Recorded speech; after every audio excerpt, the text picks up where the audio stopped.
जम्मू कश्मीर विधानसभा चुनाव के लिए सभी दलों की रणनीति लगभग सामने आ चुकी है। भाजपा ने इस बार नई रणनीति तैयार की है। पार्टी ने पूरा ध्यान जम्मू क्षेत्र पर रखा है और घाटी में निर्दलीय और स्थानीय दलों को परोक्ष समर्थन की रणनीति पर आगे बढ़ रही है। कश्मीर घाटी के 47 सीटों में भाजपा ने केवल 19 पर ही उम्मीदवार उतारे हैं और 28 सीटें खाली छोड़ दी हैं। जम्मू क्षेत्र की सारी सीटों पर उम्मीदवारों के उतर जाने के बाद अब स्थिति साफ हो गई है। यहाँ पर भाजपा का मुख्य मुकाबला कांग्रेस और नेशनल कॉन्फ्रेंस गठबंधन के साथ हो रहा है। इस क्षेत्र की 43 सीटों में भाजपा पिछली बार से ज्यादा सीटें जीतना चाहती है। हालांकि टिकटों के बंटवारे को लेकर जिस तरह का घमासान हुआ है वो भाजपा नेतृत्व के लिए चिंता का विषय भी है। इस क्षेत्र की सभी 43 सीटों पर भाजपा ने अपने उम्मीदवार उतारे हैं, लेकिन कई बड़े नेताओं के टिकट काटने से उसकी दिक्कतें बढ़ी हैं। इनमें से कुछ तो बगावत कर चुनाव मैदान में भी उतर गए हैं। भाजपा की असली रणनीति कश्मीर घाटी को लेकर है।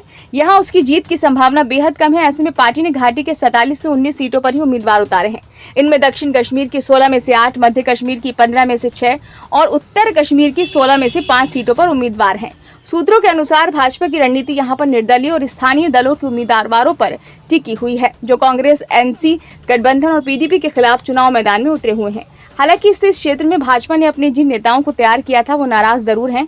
राम माधव को चुनाव प्रभारी के रूप में संघ से भाजपा में वापस बुलाए जाने के बाद पार्टी ने अपनी इस रणनीति पर अमल करना शुरू किया है।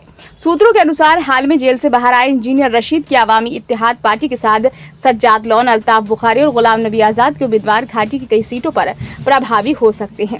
इसके अलावा भाजपा परोक्ष रूप से कई निर्दलीय उम्मीदवारों की भी मदद कर रही है और उनके पीछे खड़ी हुई है। पार्टी की कोशिश घाटी में कम से कम आधी सीटों पर ऐसे उम्मीदवारों की जीत सुनिश्चित करने की है जो बाद में राज्य में भाजपा के साथ प्रत्यक्ष अप्रत्यक्ष रूप से समर्थन कर नई सरकार की गठन में महत्वपूर्ण भूमिका निभा सकें।